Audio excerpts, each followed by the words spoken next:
On pense souvent, à tort, que parce qu'on est chrétien, nous avons une sorte d'immunité contre certaines situations de la vie qui pourraient survenir.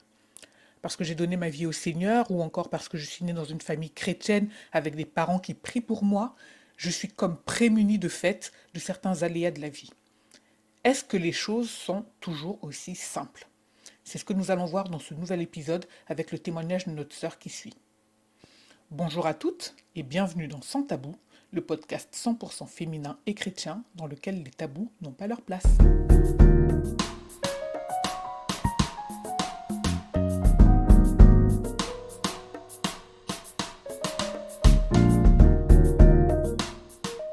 Bonjour ma sœur. Bonjour. Écoute, bienvenue dans cet épisode de podcast. Comme la plupart des sœurs qui sont passées, je suis aussi contente de te recevoir parce que aussi j'avais hâte aussi qu'on puisse enregistrer aussi ton témoignage afin que nos sœurs, que nous toutes soyons aussi édifiées et exhortées. Donc en tout cas, sois la bienvenue. Amen, merci. Donc est-ce que tu pourrais, c'est un petit peu la coutume dans le podcast, est-ce que tu pourrais te présenter en 2-3 mots pour que nos auditrices sachent un petit peu à qui elles ont affaire et puis est-ce que tu pourrais te dire brièvement qui tu es? D'accord. Donc, moi, je suis une jeune sœur D'accord. en Yoshua, Mhm. âgée de 28 ans. Donc, je suis là pour parler en fait de ce que j'ai vécu. Parce que c'est important de partager à d'autres personnes qui ont aussi vécu des choses comme moi, Mhm. pour qu'elles puissent être encouragées. Être encouragées. Et donc, voilà. Très bien, très bien. C'est bien, c'est courageux. Et on bénit le Seigneur en tout cas pour ta présence et pour ta vie. Alors avant de rentrer dans le vif du sujet, est-ce que tu voudrais bien un petit peu nous parler un petit peu de toi, dans quel contexte tu as grandi, Mhm. dans quel environnement, voilà, nous mettre un petit peu le décor qui va finalement broder un petit peu ton histoire. D'accord. Donc moi, en fait, j'ai vécu, donc je suis l'aînée d'une fratrie de 4 enfants. D'accord. Et donc, j'ai toujours été l'enfant désiré de mes parents. Mhm. Donc, j'ai grandi dans un contexte familial plutôt normal, Mhm. où on m'a inculqué des valeurs chrétiennes parce que je suis née issue de parents chrétiens. D'accord, très bien. Donc voilà, une mère qui était déjà à cette époque-là pas Mhm. encore convertie, mais avec le temps convertie et mon père non plus. Mhm. Mais voilà, il m'a inculqué vraiment des valeurs chrétiennes qui m'ont permis d'avoir un code de vie D'accord. pour que je puisse savoir ce que je dois faire et ce que je ne dois pas faire. Mhm. Et donc, arrivé à un certain âge, j'ai vécu quelque chose de très traumatisant D'accord. qui m'a beaucoup fait du mal et qui m'a empêché vraiment de grandir correctement. Mhm. Ça a vraiment été quelque chose qui a vraiment qui m'a empêché, en fait, ça a intervenu dans ma croissance, voilà, dans D'accord. ma jeunesse, dans mon adolescence, parce que c'est la période de notre vie qui est la plus importante. Oui. C'est là où on se cherche, on se trouve. Et à ce moment-là, voilà, en ayant vécu ce traumatisme-là, Mhm. ça n'a pas été facile pour moi pour grandir, pour me construire. D'accord. Voilà. Donc tu nous disais que tu as grandi dans une famille avec un enseignement chrétien, Mhm. avec des valeurs chrétiennes. Oui. Mais toi, quelle était à ce moment-là, ta période un petit peu adolescente, quelle était un petit peu ta relation avec le Seigneur? Est-ce que tu avais déjà accepté le Seigneur? Est-ce que tu prenais les enseignements de tes parents? Ou est-ce que tu n'en faisais qu'à ta tête, le Seigneur ne t'intéressait plus? Où tu en étais toi personnellement à ce moment-là de ta vie avec le Seigneur? En fait, moi j'ai commencé à aller à l'assemblée à l'âge de 6 7 ans. D'accord. Donc en fait, c'était vraiment, j'allais parce que maman m'amenait à Hum. l'assemblée, donc j'entendais les enseignements. Mhm. À l'époque, il y avait les codimes, donc Ah j'allais oui, chaque dimanche à l'école du dimanche. d'accord, Faut pas oublier cette partie. d'accord. Et donc en fait, j'avais une très bonne relation, on va dire, avec le Seigneur. Et puis tu Hmm. sais, enfant, on n'est pas encore conscient de ce que c'est la conversion. Mhm. Donc c'est plutôt on suit maman et Oui. on écoute les enseignements, l'école du dimanche. Et après, au bout d'un moment, quand on arrive à notre adolescence, c'est là Mhm. qu'on commence à comprendre un peu plus de choses. Hmm. Et c'est là que j'ai remarqué que je commençais à mener une vie, malgré que j'ai grandi avec des valeurs chrétiennes. En fait, j'avais pas donné ma vie au Seigneur Hmm. parce que je faisais des choses, j'étais dans tout dans tout ce que les jeunes se retrouvent aujourd'hui, hein, les D'accord. passions de la jeunesse, Mhm. et qui fait que j'avais pas du tout une bonne relation avec le Seigneur, hein, parce que D'accord. j'étais pas du tout convertie, donc je connaissais pas le Seigneur. Mhm. Et Et quand tu dis les passions de la jeunesse, tu as des exemples que tu peux nous citer, par exemple? j'étais dans tout ce qui est impudicité, Mhm. j'étais dans tout ce qui était euh, voilà, dans tout ce qui est les passions de la jeunesse, musique du monde, Oui, les petites sorties avec les copines, enfin vraiment les passions de la jeunesse, d'accord. dans tout ce que les jeunes se retrouvent, quoi, Mhm. à peu près aujourd'hui. Et donc oui, là, j'avais plus du tout ce contact-là avec le Seigneur, D'accord, ok. parce que je voulais mener ma vie moi-même, Hmm. parce que, comme je disais auparavant, la jeunesse, l'adolescence, c'est vraiment une période de notre vie où on se cherche, Tout à on fait. se trouve, on ne se connaît pas et on cherche à se faire une identité. Et parfois, en fait, on se tourne vers les choses du monde Oui. et c'est pas forcément ça qui est bon pour nous. Hmm, hmm. Donc moi, c'était plutôt ça et malheureusement, j'ai fait une mauvaise rencontre D'accord. d'hommes où je m'étais retrouvée, c'était pendant que j'étais au collège, donc en dernière année, en troisième. Troisième, d'accord. Donc à ce moment-là, j'avais 14 ans. D'accord. Et donc j'ai été beaucoup observée par des anciens camarades d'école, hein. Il n'y a pas eu d'histoire où je suis sortie avec eux ou quoi, il n'y avait pas de ce genre de choses-là. Mhm. C'était vraiment des camarades d'école, de classe, qui m'avaient à l'œil. D'accord. Et Et pourquoi il t'avait à l'œil, tu le sais un petit peu? pas forcément, mais D'accord. je pense que je reflétais déjà, Hmm. je pense que j'avais une étoile qui remarquait Oui. déjà et qui faisait que j'attirais plus que d'autres personnes dans le Hmm. collège et qui fait que ils m'ont fait subir des choses qui ont eu beaucoup d'impact dans ma vie. Mhm. Donc j'ai vécu un viol en réunion. Donc un D'accord. viol en réunion, ça veut dire que c'est des personnes qui se regroupent entre eux, qui discutent et qui essayent de choisir une personne en particulier Mhm. pour le faire subir une violence sexuelle. D'accord, d'accord. Et c'est quelque chose qui aurait parce que c'est plusieurs personnes qui se mettent contre toi. Hmm.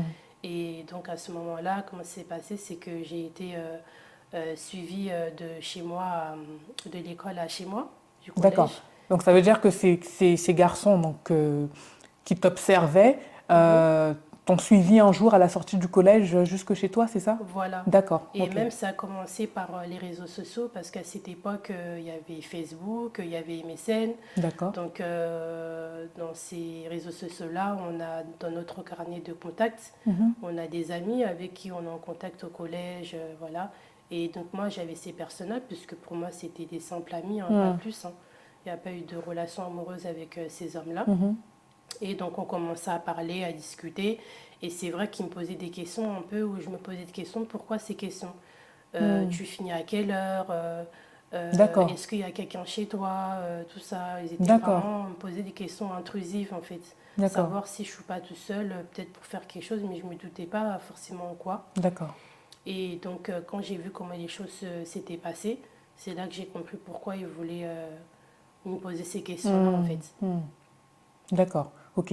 Donc le jour où tu sors du collège, on se remet dans cet événement un peu dramatique, c'est-à-dire Mhm. que tu sors du collège et eux te suivent à la sortie du collège. Ils savaient qu'il n'y avait personne chez toi? Oui, D'accord, oui, ils ok, m'ont poursuivi. En d'accord. fait, le premier jour, ça s'était passé. Waouh, là, le Seigneur me fait vraiment le rappel de comment ça s'était passé. Mhm, Donc, ils m'ont suivi jusqu'à chez moi. mhm. En plus, j'habitais tout en haut d'un immeuble de 7 étages. D'accord. Donc, ils ont quand même la force de me suivre, Hmm, de me suivre jusqu'à la porte de mon appartement. mhm. Et ce qui est étonnant, c'est qu'ils étaient deux déjà dans un premier temps, parce que Ok, j'ai été violée sur plusieurs jours. d'accord, Et ok. par une troisième personne qui est intervenue juste après.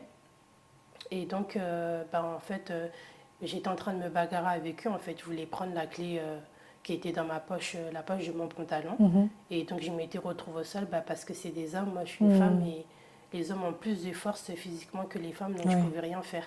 En fait, d'accord, c'était vraiment deux contre moi.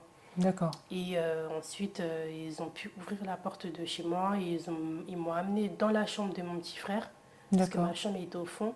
Et ils ont commencé à baisser mon pantalon. Mhm. Et ils m'ont. Voilà. On est là, on parle à sans Sans tabou, tabou, hein. complètement. On Mais peut dire les termes adéquats sans difficulté. exactement, ouais. Ouais. Donc, Et ils ils t'ont m'ont. violé digitalement, c'est ça? Voilà, donc Oui. ils m'ont violé en incluant le doigt en fait dans mon D'accord. vagin. Et chose qui m'a pas plu parce que ça a été fait sans mon consentement Tout à et fait.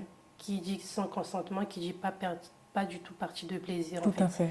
Et j'ai même été un peu blessée parce Mhm. qu'ils étaient trop forts. Il y en a un en fait qui me tenait les bras, qui m'empêchait, qui avait mis sa main devant ma bouche, D'accord. et l'autre qui faisait l'acte pendant à plusieurs reprises, et moi ça me plaisait pas en fait. D'accord. Donc Donc il y en avait un qui te tenait et un autre qui t'agressait en fait. C'est voilà, ça. exactement. D'accord. Ok. Et donc, comme je disais, c'était pas du tout une partie de plaisir Mhm. parce que c'était sans mon consentement Mhm. et surtout qu'à cet âge-là, j'étais très jeune. Hmm. Donc, Oui, tu avais 14 ans, on rappelle. je Ouais. n'avais que Hmm. 14 ans. Hein, donc, c'était pas du tout une partie de plaisir pour Hmm. moi parce que ça me faisait mal. Mhm. Et au bout d'un moment, même, j'en pleurais parce que je disais que pourquoi vous me faisiez ça en fait. Hmm. Enfin, je comprenais pas. Et tout de suite après, quand s'est terminé, ils sont partis. Et même pas juste après, j'ai mon père en fait qui venait de faire des courses, Mhm. en fait qui est rentré à la maison, et quand il est rentré, il a vu plus personne. Et là, j'étais choquée parce qu'en fait, ils étaient à deux doigts De le croiser de le en fait. croiser en Oui, fait. Hein. oui, oui. Ils auraient pu vraiment partir vraiment un peu en cacahuète, Oui, hein, c'est parce ça, que c'est ça. c'est quand même pas rien ce qu'ils ont fait, Mais quoi. bien sûr, bien sûr. Et à ce moment-là, tu me disais que tu t'es battue avec eux, donc il y a dû certainement y avoir du bruit. Peut-être que voilà, tu as peut-être fait du bruit, tu as peut-être crié, je sais pas, tu as peut-être dit laissez-moi. Les voisins ne t'entendaient pas?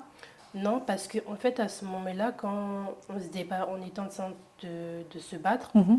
bah, pour ne pas qu'ils prennent la clé de chez moi, Mhm. en fait, je criais pas, en fait. D'accord, ok, Je criais d'accord. pas, je parlais, mais c'est pas au point de crier où les D'accord, voisins, d'accord, ok. Ils n'ont ils pas peut-être pas m'entendent, pu quoi. entendre, Voilà. d'accord, ce qui se passait. En fait, D'accord, j'avais cette peur-là que de me faire, qu'en fait, qu'on me voie, en fait, me bagarrer, en fait, avec des hommes parce qu'ils d'accord, veulent rentrer chez moi. En d'accord, fait, ok, j'avais pas envie de déranger, en fait, mes voisins. d'accord. Mais je pense qu'à ce moment-là, j'aurais dû crier Mhm. parce que peut-être que ça aurait empêché cet acte-là. Mais Hmm. sur le coup, j'ai pas pensé à ça. Et Ouais. du coup, bah, ils ont fait ce qu'ils avaient à faire, quoi. D'accord, ok, très bien. Et donc là, à ce moment-là, ton père, tu disais que donc ils s'en vont.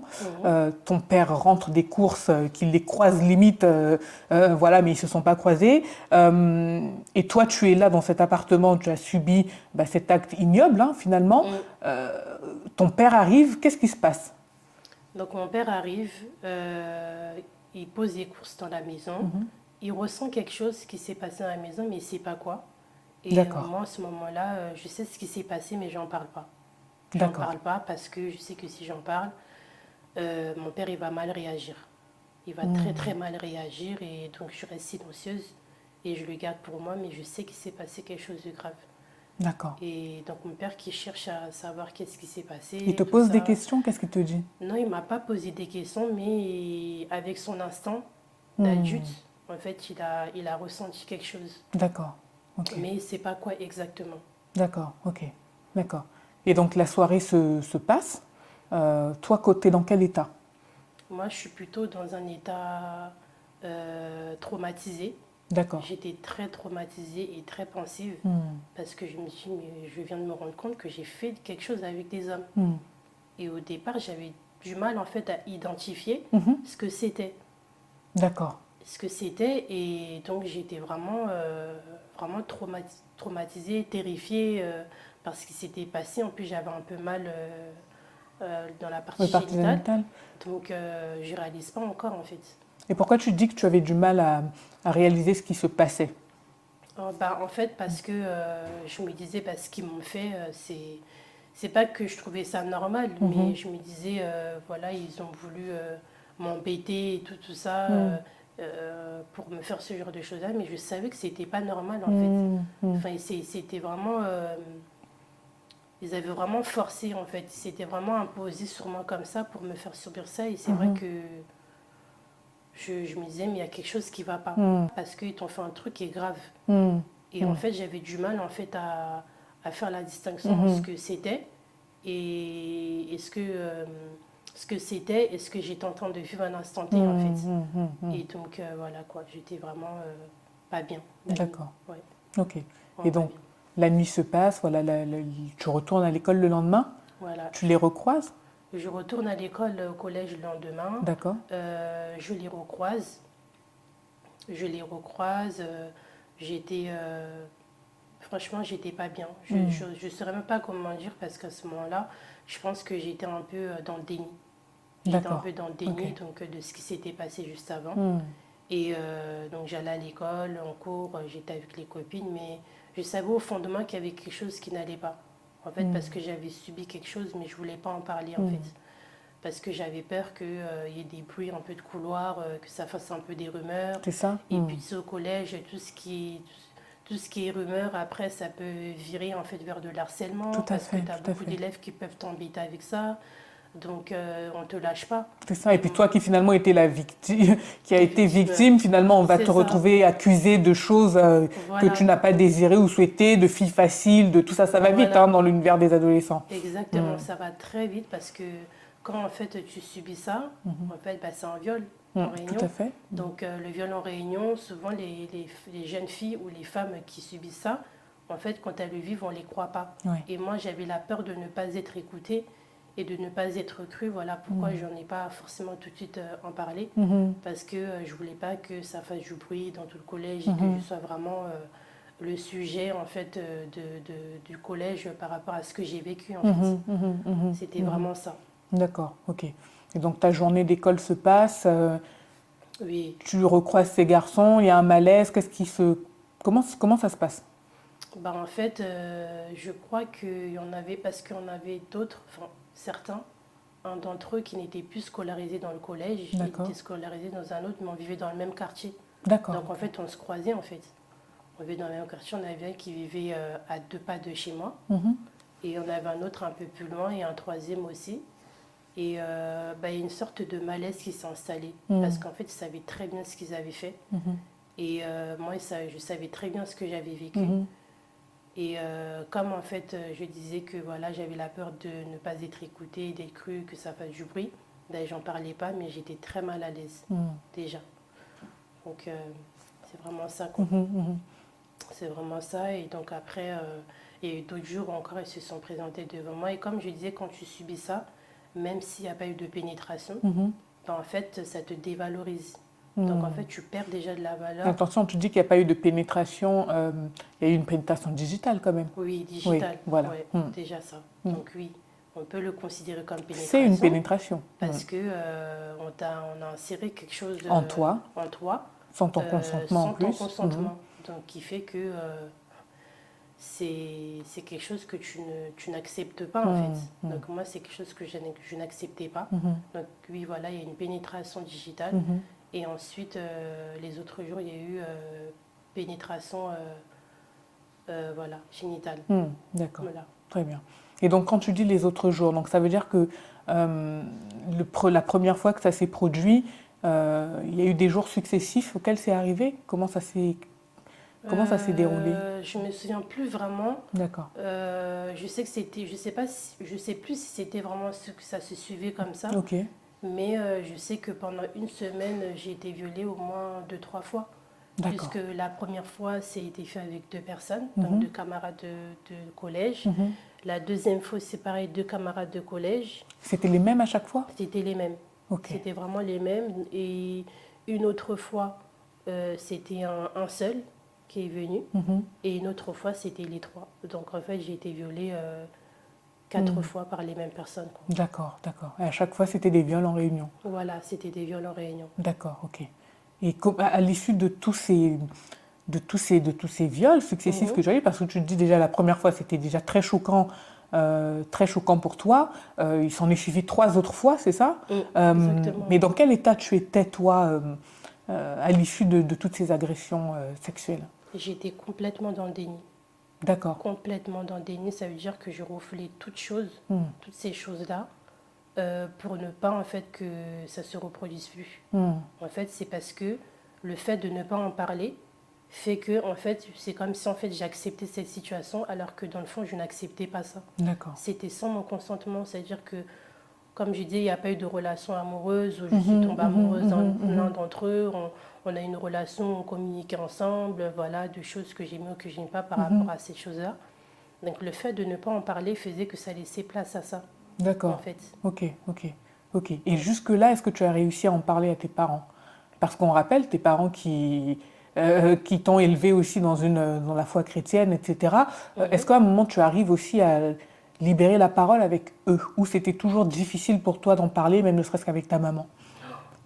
C'était difficile, hein. Hmm. C'était très très difficile parce qu'en fait, c'est vrai que dans la culture africaine, tout ce qui concerne la sexualité est tabou.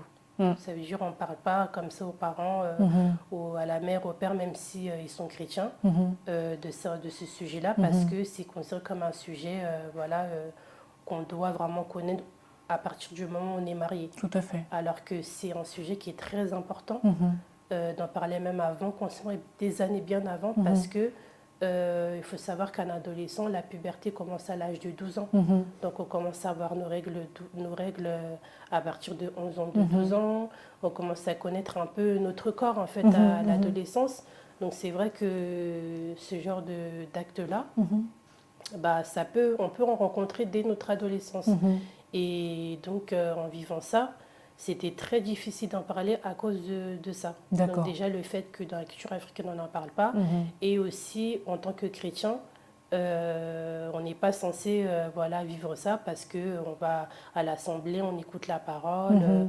Voilà, donc on se dit que ces genres de choses-là ne peuvent pas arriver. Tout à fait, Alors tout que à ça fait, peut arriver. tout à On fait. peut vivre ces genres de choses-là Mhm. et avoir des chrétiens qui nous ont très bien éduqués, qui Mhm. nous ont toujours donné des conseils, Mhm. qui n'ont jamais été, qui n'ont jamais été indifférents Mhm. à ce qu'on peut vivre à l'école, Tout à fait, mais on peut rencontrer ça, tout on à peut fait, le vivre. tout Et à fait. c'est ça qu'il faut se dire, en fait, il n'y a pas que dans le monde où on n'a pas le Seigneur, on peut vivre ça, non. Ça peut arriver dans la rue, tu sors, tu fais une mauvaise rencontre, tu t'y attends pas, et tu as des hommes que tu connaisses ou pas Mhm. qui Mhm. peuvent Mhm. te faire subir ça. Tout à fait, tout à fait. Ouais. Et ça, je trouve que c'est important, la petite parenthèse que tu ouvres là, parce que j'ai souvent aussi l'impression qu'en tant que chrétien, on est beaucoup aussi dans notre bulle, hein. On pense que voilà, Oui, certaines choses exactement. n'arrivent que aux personnes qui ne connaissent pas le C'est ça, Seigneur. c'est ça. On peut penser que non, moi je suis chrétienne, le Seigneur me garde, jamais quelque Mhm. chose comme ça ne peut m'arriver. Ah Toi, oui, en l'occurrence, c'est vrai que tu nous as dit que tu as eu un moment où ta relation avec le Seigneur n'était pas au meilleur des auspices, mais exactement. tu as été éduqué dans une famille chrétienne avec une maman chrétienne qui t'a éduqué les valeurs de la foi. Mhm. Il y a beaucoup d'adolescents qu'on connaît dans les parents sans chrétiens qui décident à un moment donné de dire oh bon le Seigneur ça m'intéresse pas trop, mais tous ne se sont pas agressés sexuellement par exemple. Voilà, ça Exactement. veut simplement Ouais. dire que ce sont des choses qui arrivent sous le soleil, Mhm, mhm. aux bons et aux méchants. Aux méchants. Et voilà, et enlever surtout cette idée-là que voilà, parce qu'on est chrétien ou parce qu'on a des parents chrétiens, pour ton cas à l'époque, que non, rien ne va m'arriver. Voilà, c'est très important aussi d'ouvrir cette parenthèse-là et c'est bien que tu puisses l'ouvrir. Parce qu'on est parfois un petit peu dans un je sais pas, c'est une bulle de chrétiens où on se dit que non, les choses comme Oui, ça ne peuvent pas ouais. arriver. Un chrétien ne peut pas se faire agresser, un chrétien ne peut pas lui arriver telle ou telle chose. Ah ben, il y a des choses qui arrivent à la fois aux païens et à la fois aux chrétiens. C'est Exactement. malheureusement les conséquences du péché à l'époque d'Adam et Ève qui ont été initiées, mais voilà, Exactement. c'est très important de le souligner. Et même quand on regarde même Mhm, dans la Bible, on a deux cas de mhm, personnes qui ont été agressées sexuellement. On a Dina et Tamar, qui, on mhm, rappelle, Tamar était la fille du roi David. mhm. Exactement. Très important de le souligner, c'est pas des choses qui sont anodines, qui sortent de nulle part. David, qui était la fille du roi David, a été violée par son frère, son Son frère. demi-frère en l'occurrence, mais ça existe. C'est simplement pour faire pour faire un petit focus là-dessus. Très bien. Exactement. Exactement. C'est vrai que dans le milieu chrétien, c'est vrai je trouve qu'on est beaucoup dans notre bulle, dans Mm. le sens où, comme on est vraiment sous la grâce du Seigneur, on Mhm. entend la parole, qui nous permet permet en fait à ce qu'on ait une vie un peu correcte. On va pas dire Mhm. parfait parce qu'on Mhm. n'est pas parfait, Mhm. bah, fait qu'on ne peut pas en fait subir ce genre de choses-là. Mhm. Mhm. Et c'est très important d'en parler, Oui, je trouve, parce que dans les milieux chrétiens, il se passe beaucoup de choses. complètement, oui. Et on est beaucoup, en fait, à avoir vécu ces genres de Mhm. choses-là. Mhm. Mais comme je disais, dans le milieu chrétien, il n'y a pas beaucoup... la sexualité n'est pas beaucoup mise en avant parce Mhm. que on le considère un peu comme si c'était une conversation voilà, pornographique. Impur. Donc on peut penser que si tu parles de ça, tu es dans le péché, tu Tu penses veux à souiller ça, les gens. tu veux souiller les gens. Tu veux souiller les gens, de quoi tu me parles, et puis tu sais, on ne sait pas qui on compte. Donc, tu as certains chrétiens qui sont très ouverts, qui vont beaucoup t'écouter, qui vont te donner des conseils selon la parole, et d'autres qui sont beaucoup plus fermés à ces sujets parce qu'ils vont vraiment le considérer comme une conversation pornographique, alors qu'il n'y a rien de pornographique dans tout ça. C'est la sexualité, c'est un sujet, je trouve qu'en tant que chrétien, c'est très important. Parce que c'est le Seigneur qui l'a créé pour un contexte particulier, donc, qui est le mariage, mais qui fait que même en tant que personne qui n'est pas mariée, tu peux vivre aussi ce genre de choses-là. Tout à fait. Tu vois, je donnais vraiment l'exemple où j'ai peut-être grandi dans des valeurs chrétiennes. J'allais à l'assemblée petite, mais tu vois, le fait d'avoir grandi dans ce milieu-là, ça ne m'a pas empêché de mener ma vie comme je le voulais. Et qui fait que je n'ai pas été épargnée d'avoir vécu ça. Donc, je trouve que c'est très important d'aborder ces sujets-là en tant que femme chrétienne. Parce que beaucoup de femmes, peu importe l'âge, en fait, on vit, beaucoup ont vécu ce genre de choses-là. Et je trouve que c'est surtout quand il y a des réunions de femmes qui sont organisées pour aborder des sujets très délicats comme ça, je trouve que c'est très important, c'est très bien, parce que beaucoup de femmes, tu te rends compte, ont vécu des choses horribles. Tout à fait. Et elles ont besoin d'en parler. Tout à fait. Et c'est très important parce que, avant tout, il faut vraiment le voir comme une œuvre du diable. Parce que c'est vraiment quelque chose qui détruit. Et comme moi je le disais, c'est quelque chose qui m'a beaucoup travaillé, qui m'a beaucoup empêché à grandir normalement avec le Seigneur et correctement. Donc non, je trouve que c'est vraiment... C'est un sujet, il faut en parler. Il faut en parler, il faut vraiment sortir un peu de cette bulle-là dans laquelle beaucoup de chrétiens sont dedans et pensent qu'il ne faut pas en parler parce que c'est considéré comme quelque chose de pornographique, alors que pas du tout. Tout à fait, tout à fait. Certes, voilà, on ne va pas forcer rentrer dans les détails parce que c'est pas ça le sujet. Mais le fait d'exposer un cas qui fait que peut-être beaucoup de jeunes femmes comme moi, du même âge que moi, même plus âgées ou moins âgées, ont peut-être vécu en tant que chrétienne, en tant qu'enfant de Yahushua, en fait. Tout à fait. Et tu as parlé du fait que ça avait eu des conséquences sur toi, sur ta vie. Avant d'y revenir, avant d'y venir plutôt, je pense qu'il y a un moment donné quand même où tu libères la parole et que tu arrives à en parler à tes parents. Oui. Ça arrive? Mais pas tout de suite. D'accord, ok. Pas tout de suite, voilà, pour revenir à ce que je disais avant, c'est que, en fait, j'en ai en parlé déjà à ma mère, mais pas tout de suite. D'accord. En fait, j'ai attendu plusieurs mois, voire une année, je pense. Wow, d'accord. Okay. Parce qu'après, avec ma mère, on avait fait des démarches à la police pour porter plainte. Et donc, ça ne s'est pas su tout de suite. D'accord, d'accord. Parce que, comme je disais, j'étais vraiment pris par la peur. Ça, j'avais la peur des représailles, et le doute, la peur, le fait de vivre dans le même quartier, j'avais peur que ça se reproduise encore. Oui. Et en plus, ça s'était reproduit chez moi, donc c'est quelque chose de... C'est pas rien, en fait. Donc, dans ton intimité, finalement, dans mon intimité, oui, doublement. Oui. Voilà, dans mon intimité. Donc, quand ça s'était passé, je n'avais pas en parlé à ma mère tout de suite. J'en ai parlé après, et c'est vrai que quand elle a su, déjà moi-même, j'en tremblais.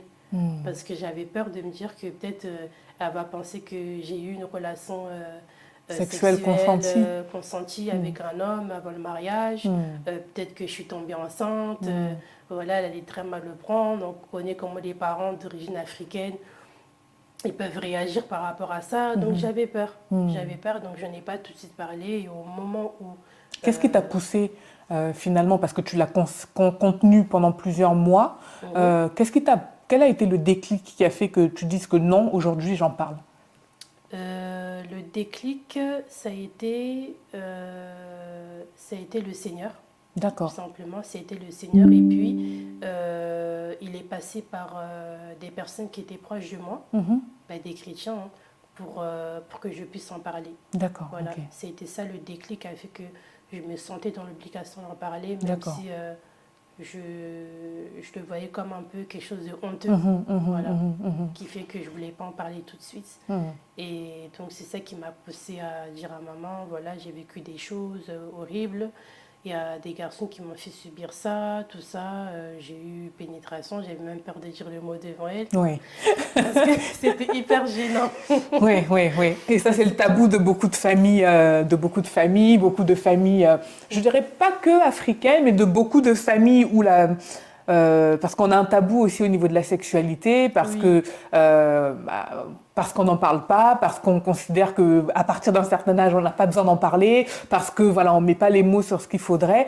Et oui, ça se retrouve dans beaucoup de familles, cette difficulté de parler de sexualité, alors que ça ne devrait pas être un tabou. sujet tabou Mm. dans les familles, en fait. Hmm. Oui, effectivement, même pas que dans les familles africaines, hein. On peut le voir dans les familles maghrébines, on Tout peut à le voir dans fait. les familles Asiatique, tout à asiatiques, fait. Hmm. latino Mhm. ou latinas, je pense, Mhm. où on a quand même grandi dans une culture assez très religieuse, Mhm. qui fait qu'on on parle pas facilement de ces choses-là à Mhm. nos familles Mhm. quand ça arrive. Et pourtant, ça arrive beaucoup. Tout à fait. Et pas que dans le contexte scolaire, Mhm. mais ça arrive aussi dans le contexte Tout familial. à Et fait. ça relève encore d'un autre sujet. Tout à fait. Mais oui, pour moi, ça devrait pas être un tabou. Mhm. Parce qu'on peut le voir aussi dans les familles d'origine européenne. Mhm. Ils ont un peu plus cette ouverture-là pour parler de ces choses parce Mhm. que la communication, c'est quelque chose qui est inclus dans l'éducation européenne Mhm. et qui fait qu'aujourd'hui, nous qui sommes d'origine africaine ou maghrébine ou autre, Mhm. qui sommes nés et qui avons grandi ici, on a quand même cette ouverture-là par rapport à ce sujet, par rapport à nos parents qui n'ont pas eux, Oui, qui n'ont oui, pas cette oui. ouverture-là parce qu'ils ont vraiment grandi dans un contexte Mhm. très africanisé Mhm. ou très maghrébine parce que voilà, il faut avoir une certaine pudeur et tout Mhm. pour parler de ces choses-là, quoi. Mhm. Mhm. Tout à fait. Et donc, au moment de l'annonce, on revient au moment où tu en parles à ta maman, Mhm. comment elle réagit? Elle n'avait pas de réponse. Waouh, Franchement, elle était bouche bée. waouh. Elle m'a pas, elle m'a pas grondée, Mhm. elle m'a pas frappée, elle m'a pas du tout. Elle était choquée. Mhm. Vraiment, c'était le mot choqué, tombée des nues, tombée du ciel, comme ça, elle était vraiment tombée Mhm. je sais pas, du quatrième ou du cinquième, sixième étage. Mhm. Mais elle a vraiment très mal pris, ça lui a fait mal au cœur. En fait, c'est D'accord. comme si on a brisé une partie d'elle. Mhm. Parce que c'est quand même son enfant et Mhm. elle était vraiment dans bouche bée. Mhm. C'est vraiment le mot, quoi. Mhm. Mhm. Et donc, tu lui annonces, il faut le dire aussi à ton papa, Oui. comment lui, il le prend. Alors, moi, j'ai pas dit à mon père. Oui. C'est ma mère qui a parlé à ma place. Mhm. Parce que mon père, ben, il n'allait pas forcément réagir de la même manière que ma mère. Mhm. Donc, c'est ma mère qui parle à ma place. Et donc, mon père, il vient me voir et me dit, je sais plus ce qu'il me disait forcément, mais il me dit vraiment le mot, tu n'es pas une pute, quoi. Mhm. Voilà. Et c'est comme ça que j'ai compris qu'il a su Mhm. par ma mère qui a parlé à ma place. Mhm. Et il était vraiment énervé dans le Mhm. point où je pense que si on lui aurait même donné un couteau, Mhm. il aurait planté en fait ces hommes-là. Parce Mhm. qu'il était pris par un sentiment de rage en fait. De Mhm. rage. Et du coup, c'est ça qui fait qu'il voulait s'en prendre à ces hommes-là. D'accord. Et ce qui est tout à fait normal parce que tout parent à qui on fait du mal à son Ah, bien enfant, sûr. ben, sort ses griffes Mhm. et veut en fait se défendre Mhm. son enfant. Mhm. Donc c'était vraiment ça, mais j'ai pas tout de suite parlé à mon père de Mhm. ce sujet. Encore D'accord. pire parce que les pères, c'est Oui. pas la même chose que les mamans, Mhm. quoi. Mhm. Mhm. D'accord. Et donc, après ça, vous avez pu en rediscuter en famille ou non, une fois que c'était dit, on n'en parlait plus? Bah, en fait, on en a parlé dans le sens où je disais à ma mère, il faut qu'on porte plainte. D'accord. Ah, c'est Genre, la décision d'initier une oui, action judiciaire est venue de exactement. toi? Est venue de moi, voilà. Parce que je me disais que ce que j'avais vécu, c'était vraiment quelque chose de très grave. Hmm. Et j'avais ce besoin que justice soit faite pour moi. Hmm. Et toute injustice qu'on vit en tant qu'humain, on a envie que la justice soit faite pour nous. Tout à fait. Parce qu'on ressent cette paix, Hmm. le fait de savoir que des personnes t'ont fait en fait Hmm. subir des choses Hmm. un crime, hein, parce que c'est un crime, un viol, Mhm. pour qu'il soit puni, en fait. Voilà. Mhm. Tu as ce sentiment vraiment de paix, euh, parce que tu sais que des personnes t'ont fait du mal et tu sais que s'ils vont en prison, ben, la prison, c'est très dur à vivre sur beaucoup de choses, qui fait que Mhm. maintenant, tu peux ressentir la paix Mhm. de vraiment vivre tranquillement, quoi. Mhm. Donc j'avais ce besoin que ça fait et donc j'en ai un peu en parlé à ma mère Mhm. où ben, on avait commencé à entamer les démarches judiciaires, tout Mhm. ça. Donc il fallait que j'attende la réponse du procureur parce qu'à cette époque-là j'étais mineure donc Ouais. on avait été sollicité, non on a sollicité une policière qui était à la brigade des enfants, des D'accord. mineurs, Mhm. pardon. Et c'est à partir de là qu'il fallait que j'attende la réponse du procureur pour que les démarches soient faites. Mais entre-temps, pendant ce temps-là, malheureusement, j'avais la peur des représailles. Mhm. J'avais la peur des représailles Oui, parce parce que tu que habitais toujours dans le même quartier. voilà, Oui. je vivais toujours dans le même quartier, Mhm. donc j'avais pas envie de sortir de l'école, me faire agresser, Mhm. qu'on me tape ou qu'on me fasse un truc et qu'on me refasse subir encore le viol, quoi. Mhm. Parce que j'étais déjà très affaiblie par rapport à Mhm. ça. Mhm. J'avais plus de force, j'étais plus Mhm. moi-même. Mhm. Donc c'est pour ça que j'avais ce besoin-là que ça soit fait pour moi, quoi. Mhm. Mhm. Mhm. D'accord. Et donc les démarches judiciaires se font. Quelles ont été quelle a été l'issue de cette démarche judiciaire? Il y a eu un procès, un jugement. Qu'est-ce qui s'est... Bah, en fait, ce qui s'est passé, c'est que j'ai été, euh, j'ai été auditionnée. Mhm. Donc, ils te mettent une petite, une petite caméra Mhm. où tu dois parler de ce qui s'est Mhm. passé. Donc, moi, j'ai vraiment raconté dans les détails, hein, Mhm. ce qui s'est passé. La policière était vraiment choquée. Et ensuite, elle a fait des recherches pour savoir qui étaient ces personnes. Mhm. Et bizarrement, elle me montre un cahier de jeunes qui sont reconnus déjà par les services de police Pour les mêmes faits? pour les mêmes faits, mais pour D'accord. d'autres faits encore. Ok. Et elle m'a demandé de choisir en fonction de... Parce qu'en fait, ils classent en fait les personnes en fonction des origines, en D'accord. Ok. fonction vraiment de l'ethnie, en D'accord. fait. Ok. Des origines ethniques, donc si tu es d'originaire nord-africain, Mhm. bah, tu vas rechercher par numéro en fait la D'accord. personne Ok. d'origine nord-africaine Mhm. qui est. D'accord. Et moi, donc il y en avait un, c'était un d'origine ouest-africaine D'accord. et deux autres de l'Afrique centrale. D'accord. Ok. Donc en fait, par numéro, en fait, j'ai trouvé la tête des personnes, quoi. Des trois? Des deux, parce qu'on avait un troisième, il était pas connu, en fait, des Des services de services de police. police? Ok. Très bien. D'accord. Et donc ils sont identifiés. Il y a eu un procès. Il y a eu des condamnations peut-être? Il y a eu un procès. Ils ont été déjà condamnés pour des faits qu'ils avaient fait juste avant. D'accord. Et comment ça s'est passé? C'est-à-dire juste avant de t'avoir agressé toi ou avant avant Avant, le oui, procès? avant le procès, oui. D'accord. Ok. Donc, ils commencent à entamer une démarche, Mhm. un procès. Et donc, j'étais en attente de, de la réponse du procureur Mhm. pour savoir si on va beaucoup plus loin dans l'affaire. D'accord. Ok. Et donc à ce moment-là, je suis passée en seconde Mhm. et malheureusement, je tombe encore dans un lycée où je ne suis plus avec eux dans le même lycée, mais je suis encore dans le même lycée des personnes qui sont amies avec eux. D'accord. Ok. Voilà. Et là, ça D'accord. m'a mis encore plus mal à l'aise Mhm. parce que j'étais pas bien D'accord. Ok. à cause de ça. D'accord. Et ils ont été condamnés à quelle peine? Bah, en fait, malheureusement, on n'est pas parti jusqu'au bout D'accord. parce que j'avais cette peur des représailles-là. Donc je Hmm. pense que peut-être que le procureur allait dire oui, mais quand on entame des actions judiciaires comme ça, c'est quand même assez lourd financièrement parlant parce Mhm. qu'il faut solliciter des Tout avocats. à Les fait. avocats, c'est pas, c'est C'est pas gratuit, c'est c'est pas pas donné. gratuit, Hmm. c'est pas donné, donc il faut quand même les payer avec Hmm. qui en plus ils sont des prix quand même assez onéreux. Tout à fait. Donc j'avais cette peur-là, mais je voulais vraiment qu'ils soient punis par la justice. Hmm. Parce que je sais que je vis dans un pays où il y a les droits, on a des Hmm. droits, Et en tant que citoyen, on a le droit de solliciter Tout à fait, tout à fait, en fait, la justice pour ces faits-là, tout parce à que fait. c'est totalement condamné par la loi. Tout à fait, tout à fait. Et là, je vais faire une petite parenthèse simplement pour les personnes qui auraient à cœur d'entamer des procédures judiciaires. C'est pas très connu, mais il y a ce qu'on appelle aussi l'aide juridictionnelle, dont la demande peut être déposée au greffe du tribunal, qui aide en fait les familles, voilà, dont le budget n'est pas non plus extensible, cette aide peut leur permettre d'être exonérés des frais d'avocat. C'est-à-dire que c'est le tribunal qui va prendre, il me semble que c'est le tribunal qui va prendre en charge la plupart des frais d'avocat, voire la totalité, et ce qui leur évite à eux d'avoir à avancer les frais. Donc ça, c'est aussi quelque chose que tout le monde ne connaît pas. Ça s'appelle l'aide juridictionnelle, et elle peut être demandée en fait au greffe du tribunal. Donc ça, c'est aussi bon à savoir. Je voulais faire quand même cet aparté-là pour les personnes qui potentiellement écouteraient ce podcast et se diraient que ben voilà, j'ai pas les moyens de me payer un avocat. Il y a ce qu'on appelle l'aide juridictionnelle. Donc il faut simplement contacter aussi l'avocat et lui demander s'il accepte l'AJ, l'aide juridictionnelle.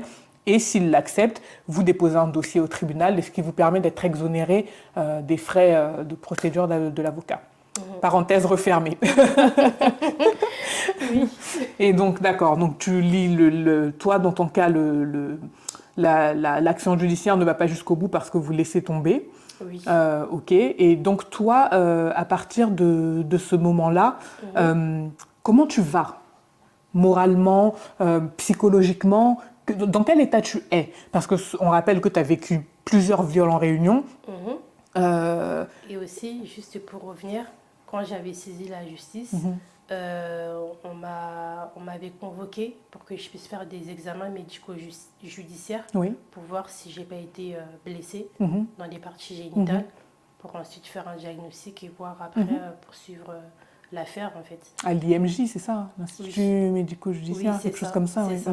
D'accord. Ouais. Et qu'est-ce qui s'est passé? Ça a été? Ça a été, mais ils ont su que j'ai été violée en Ouais. fait. Ils ont su que j'ai été violée. Donc, tu avais tous les éléments finalement dans ton dossier. Exactement. Ouais. D'accord. Ok. Et comment tu l'as vécu? Donc, avant de revenir un petit peu dans quel état psychologique tu étais, le fait de ne pas poursuivre, est-ce que ça t'a impacté ou tu t'es dit, bon, bah tant pis, ce n'est pas grave? Oui, beaucoup. D'accord. Beaucoup, ça m'a impacté parce que je me suis dit en fait que si j'étais partie beaucoup plus loin, peut-être que peut-être que j'aurais été auditionnée au moment où, je sais plus comment on appelle ça, mais je pense que oui, ça m'a beaucoup impacté parce D'accord. que j'ai toujours voulu en fait qu'il soit puni par la loi en fait, mais j'avais peur en fait de la justice parce que je commençais à réaliser que c'était quelque chose de lourd, très lourd à vivre et même pour mes parents aussi. Donc le fait d'entamer des démarches judiciaires, d'attendre la réponse du procureur, ensuite le temps d'être qu'ils analysent l'affaire parce qu'ils reçoivent d'autres demandes aussi Bien qui sont sûr, parfois bien sûr. beaucoup plus importantes aussi. Donc tout ça, ça allait faire long et au moment où j'allais avoir une convocation devant le juge pour parler de ces choses-là et qu'ils puissent être emprisonnés aussi. D'accord. Ouais. Et donc, psychologiquement, enfin, moralement, tout ça, dans quel état tu es? J'étais pas bien. D'accord. Franchement, à ce moment-là, je suis pas bien. Voilà, je vais en parler au présent. Je suis pas bien moralement, psychologiquement. J'étais complètement dans le déni, au point même de faire une dépression. D'accord. Hein. On relève aussi le sujet de la dépression chez les chrétiens. J'étais beaucoup renfermée. Ça se passait pas du tout bien à la maison. J'avais plus du tout des bonnes relations avec les parents. D'accord. Je voulais plus sortir de ma chambre. Voilà. J'étais complètement renfermée et puis j'avais beaucoup des idées suicidaires qui D'accord. faisaient que je me mutilais au niveau de mes veines, de mon poignet D'accord. pour me tuer en fait parce que j'avais vraiment des pensées de suicide. Tu as commencé à te scarifier, donc, c'est ça? Voilà, j'avais D'accord. commencé à me scarifier un peu au point même que j'étais complètement partagée. Ça veut dire que d'un côté j'avais moi et d'un côté j'avais l'esprit qui me disait de me scarifier. Et j'avais comme ce côté-là, ah non, il faut que je dise à ma mère. Et quand j'avais dit à ma mère que voilà, je commençais à me scarifier, elle savait que ça n'allait pas. Donc j'étais pas bien du tout. Ça n'allait pas à ce moment-là.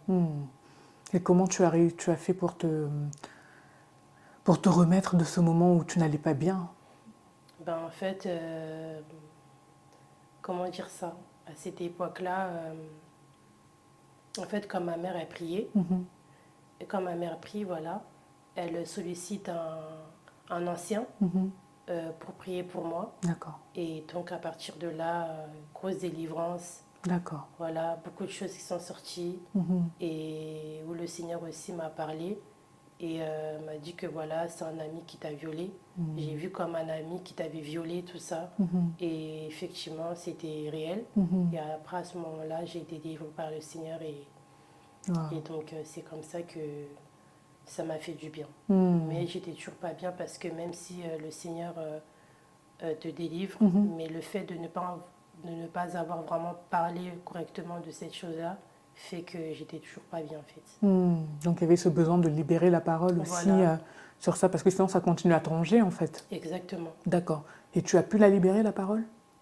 J'ai pu la libérer juste après avec des personnes avec qui ben, j'ai grandi. Mhm. Mais malheureusement, à cet âge-là, j'étais entourée de personnes qui n'avaient pas du tout vécu ces genres de choses-là. Ouais. Donc Donc ils ne même comprenaient si, pas forcément. voilà, Mhm. donc elles ne comprenaient pas forcément ce que j'avais vécu Mhm. et surtout, bah, après, il n'y avait pas forcément des bonnes réactions D'accord. de leur part. Donc ce qui me faisait mal, C'est-à-dire, pas des bonnes réactions. bah, c'est-à-dire minimiser un peu ce que j'ai pu vivre. D'accord. Voilà, Ok.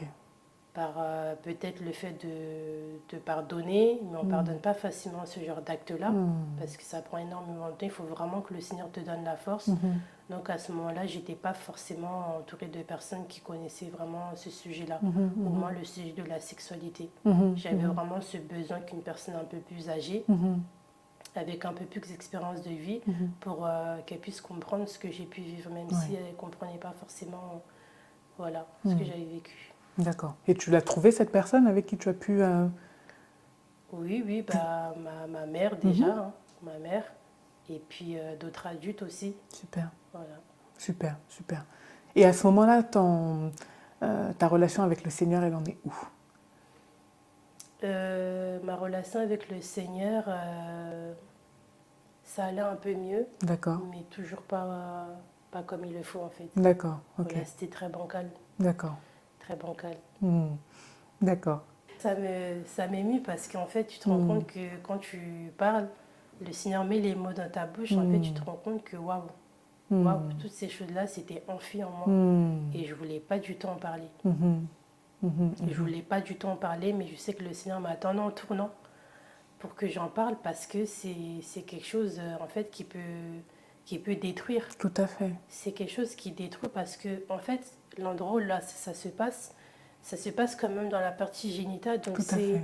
c'est le lieu que le Seigneur a créé pour procréer. Mhm. Et là où tu procrées, en fait, c'est la vie. Mhm. Mhm. Mhm. Et si le Seigneur ne vient pas guérir en fait à cet endroit, c'est compliqué. Tout à Ça te fait, détruit tout en à fait. C'est fait, comme tout si à fait, notre âme se trouvait là en tant que tout à femme. fait. Mhm.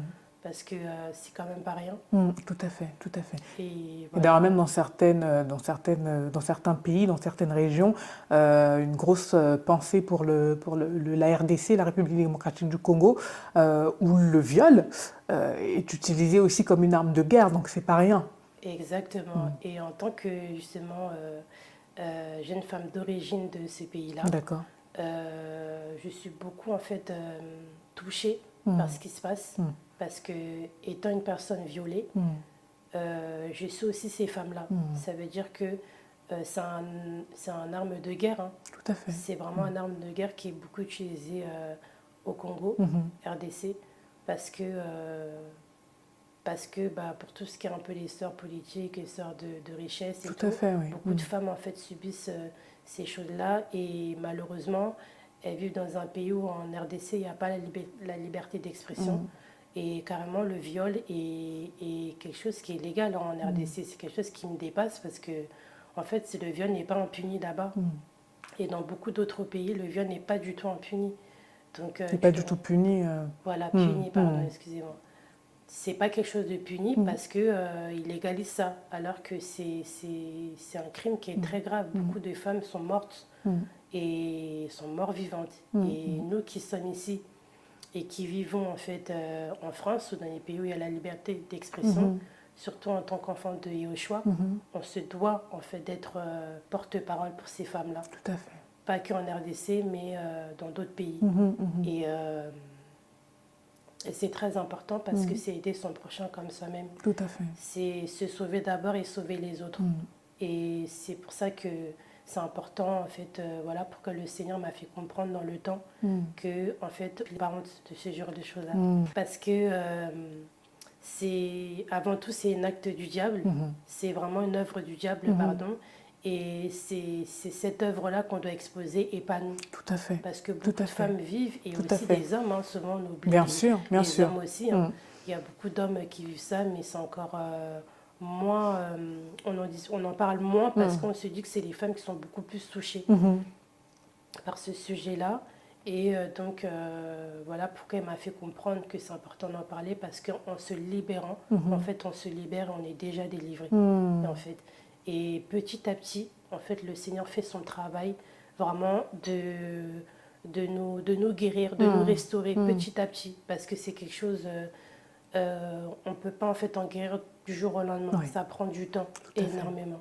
Et les personnes qui peuvent t'entourer doivent aussi comprendre ce sujet, même si elles ne peuvent pas se mettre à notre place, mais de beaucoup encourager aussi des personnes comme ça, parce que c'est vraiment quelque chose de pas simple à vivre. Et je bénis vraiment le Seigneur aussi de l'avoir connu, parce que au bout d'un moment, à mes 17 ans, j'avais vraiment donné réellement ma vie à Christ. D'accord. Où vraiment c'est là où j'ai vécu mon premier amour avec le Seigneur.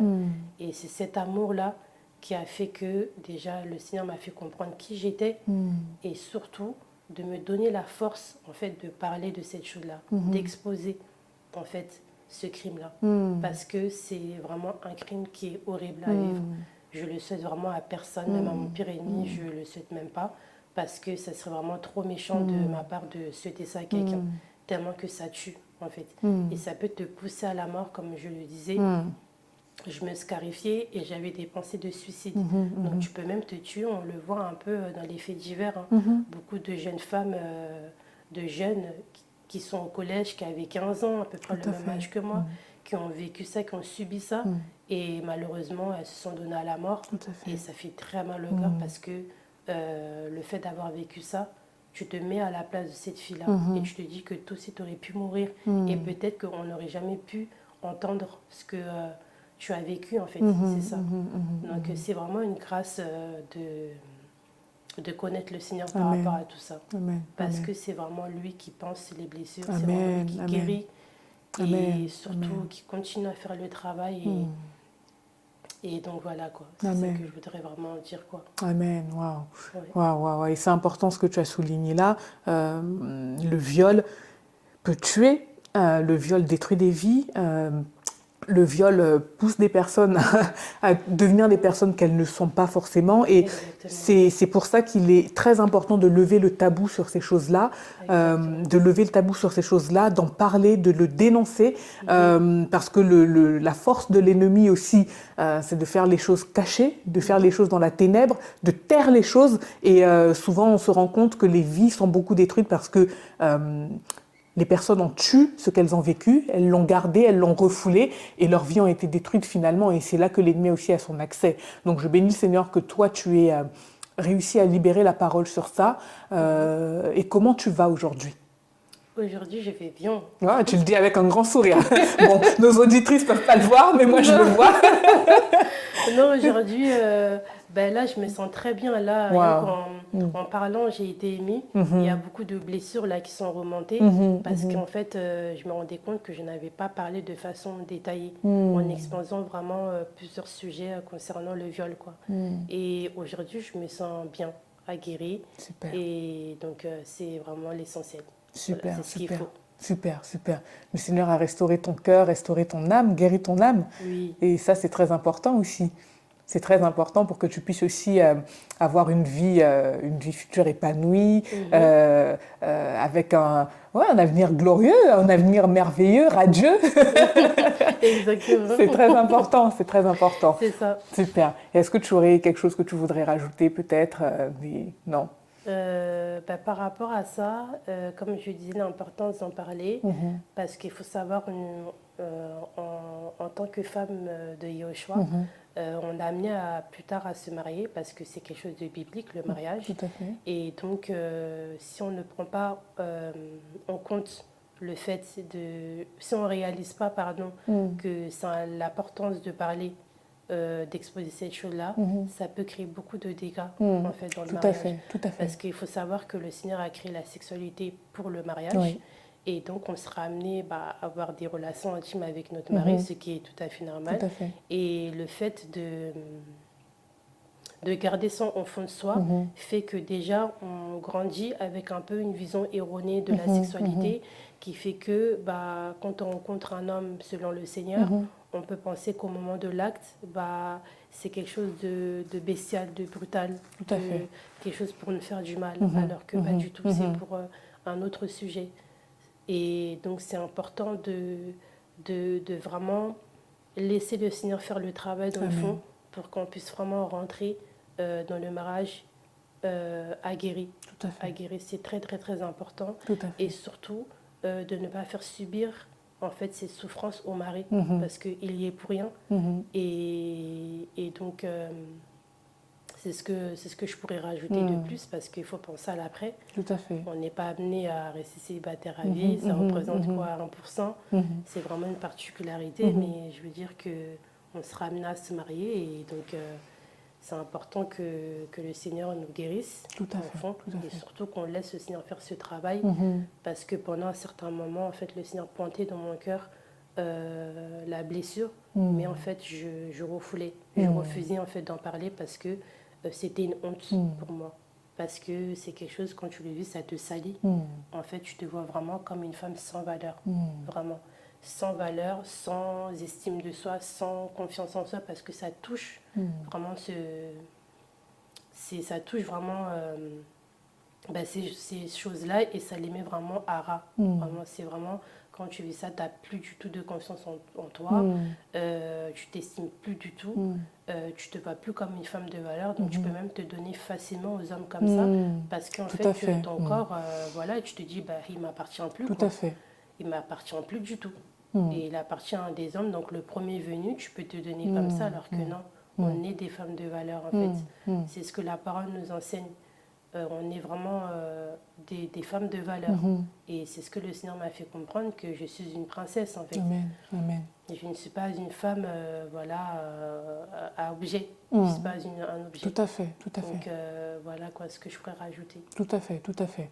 Amen, amen, amen. On arrive presque au terme de notre épisode de podcast et je bénis vraiment le Seigneur pour ton témoignage.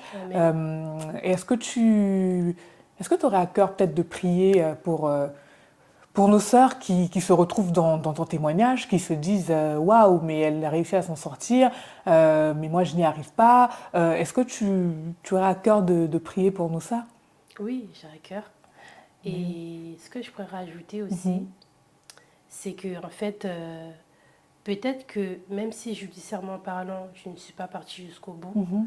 mais je sais que Yahushua est le Amen. juste parce que même si la justice ne s'est pas faite Mhm. par les hommes, Mhm. mais elle se fait par le Seigneur. Amen, En fait, amen, le amen, Seigneur est amen, justice. amen, Donc, il Amen. fera justice pour nous, en Amen. fait, de la manière comme lui le voudra. amen, amen, Mais amen, le plus important, c'est de vraiment rester concentré sur soi, amen.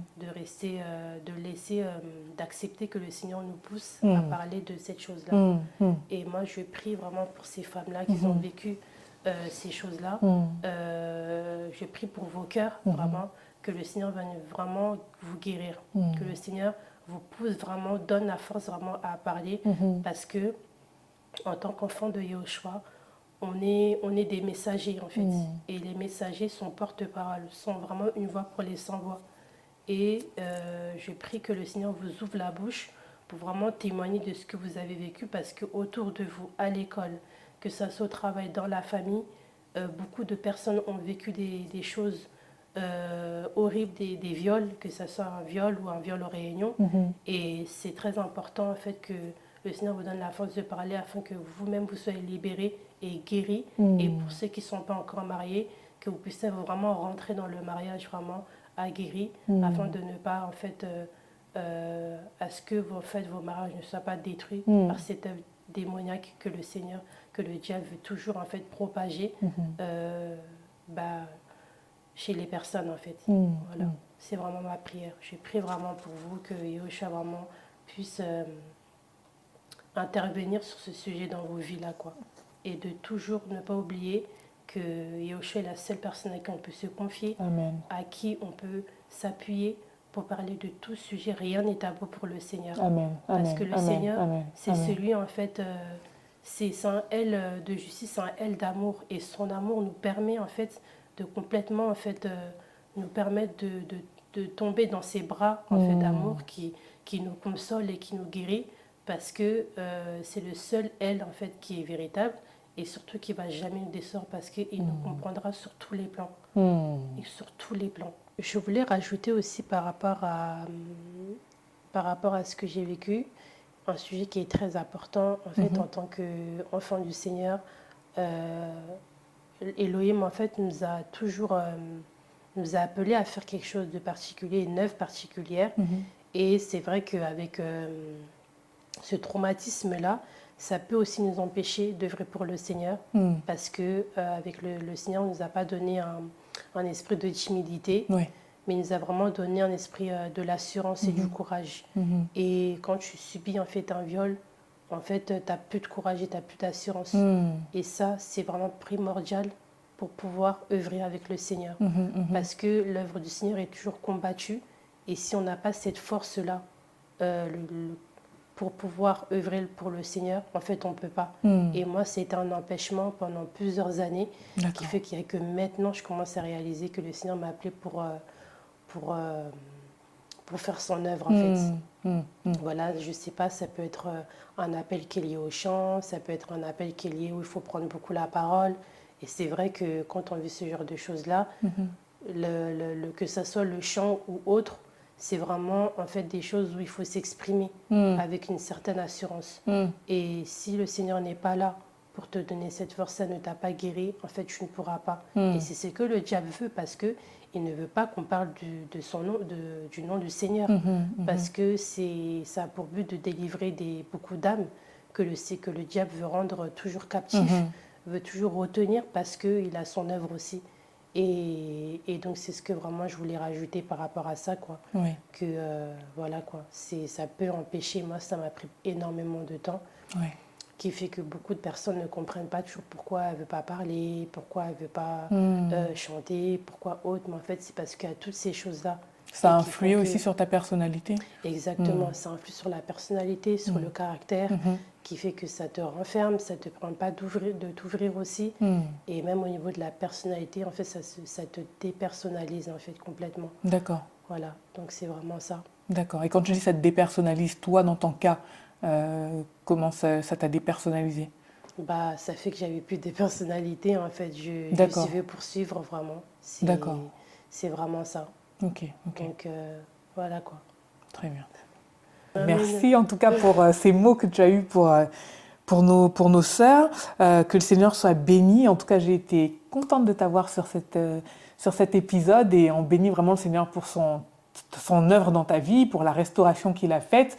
Et je crois aussi que le travail n'est pas fini, et qu'il va aussi peut-être t'emmener à exhorter d'autres sœurs, d'autres femmes, à soutenir d'autres femmes, à être une voix aussi pour d'autres femmes qui sont passées par là et qui ont besoin en fait aussi d'être restaurées par le Seigneur. Et que je pense que le Seigneur te donne aussi ce cœur-là, et que son nom soit béni en tout cas. Merci. Amen. À bientôt. À bientôt. Quant à nous, nous nous retrouvons dans un prochain épisode sans tabou, et en attendant, que le Seigneur nous garde toutes. Bye.